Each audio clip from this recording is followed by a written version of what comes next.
Hello guys, in this tutorial I'm going to solve the question number 11, paper 32, June 2020.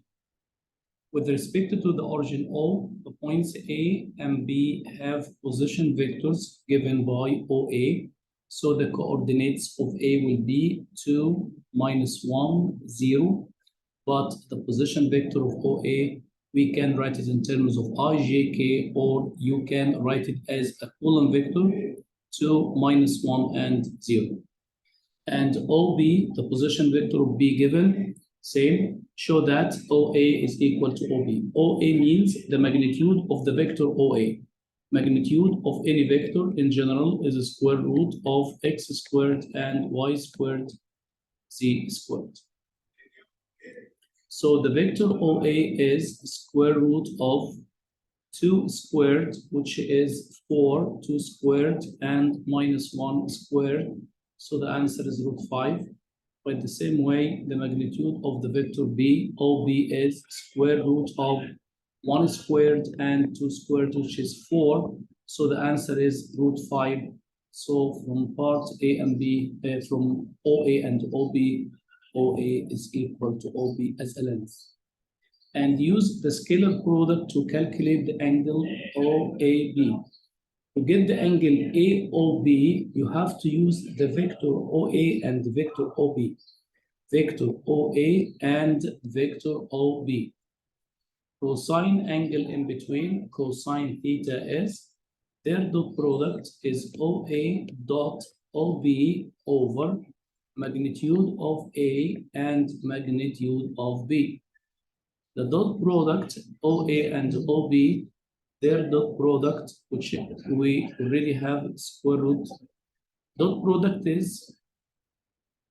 the dot product of any vector O and B is x1 times x2 plus y1, y2 plus z1, z2. So OA and OB, the dot product, x by x, it's 2.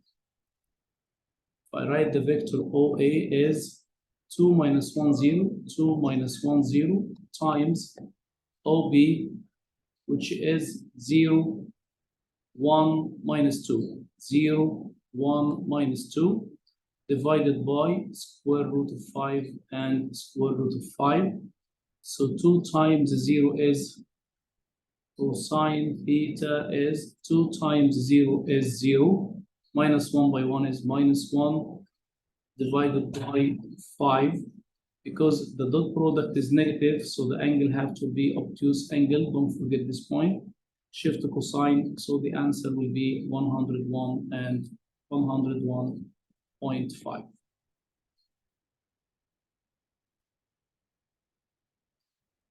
The midpoint of AB.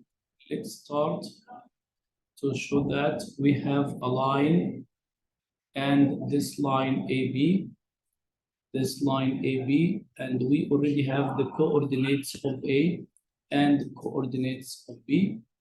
Coordinates of A, 2 -1, 0, 2 -1, 0.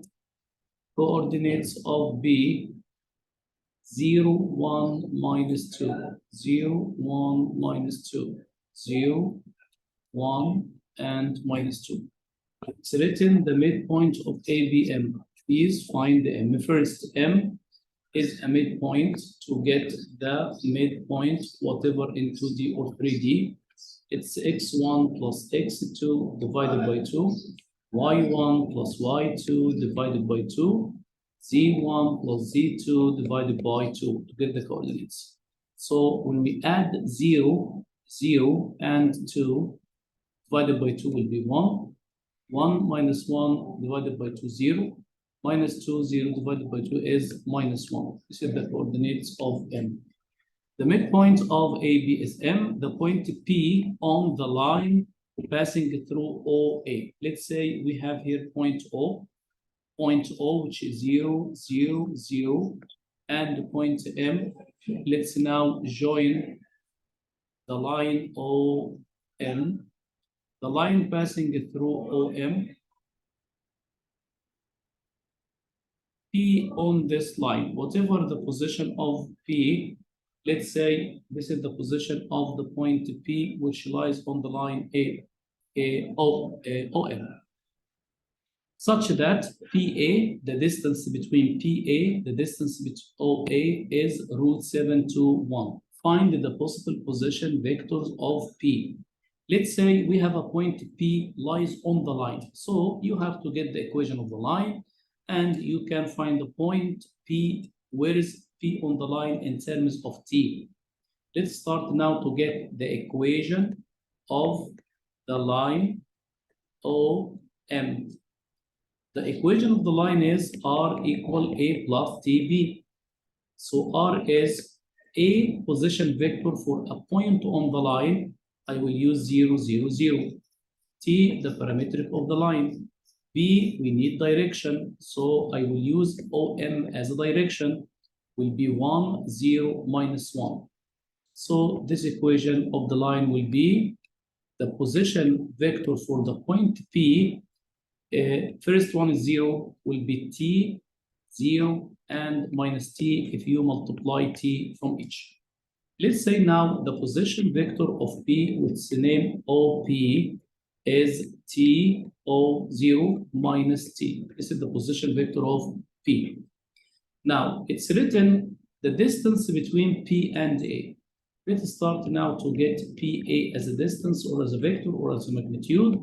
Find it first as a vector. PA is second OA minus first OP, second minus first A, 2 minus 1, 0, 2 minus 1, 0, minus P, which is written in terms of T, T, 0 minus T. Simplify your answer. 2 minus T is 2 minus T. Minus 1, 0 will be minus 1, 0 minus minus will be T. This is PA in terms of T. And also you can find OA. OA, we already have it from the part 1. OA is root 5. Now we'll form an equation. This equation between a ratio PA over OA is root 7 over 1. So you can get that, you can write like this. PA is root 7 times OA. So PA is root 7 times OA, which is root 5, will be root of 35. Now we'll try to get the magnitude of the vector PA, this one. The magnitude of the vector is square root of x squared, 2 minus t the whole squared, and minus 1 all squared plus t squared is equal to square root of 35. By squaring both sides, expand, simplify. Expand this part, the first square, first by second by 2, 4t plus t squared minus 1 plus t squared is equal to 35. T squared and the t squared is 2t squared minus 4t. 1 and 4 is 5. Move to the other side will be negative 30 is equal to 0. By dividing by 2, t divided by 2 is 2t, divided by 2 is 15 is equal to 0. You can now factorize this expression. T times t, 3 times 5, negative, positive, equals 0. So t equals negative 3 and t equals 5. After finding the two values of t, now you can find the position of P. This is the position of P, T0 minus T. T0 minus T. This is the position of the vector OP. Now substitute by T. The first position is OP is negative 3, 0, and 3.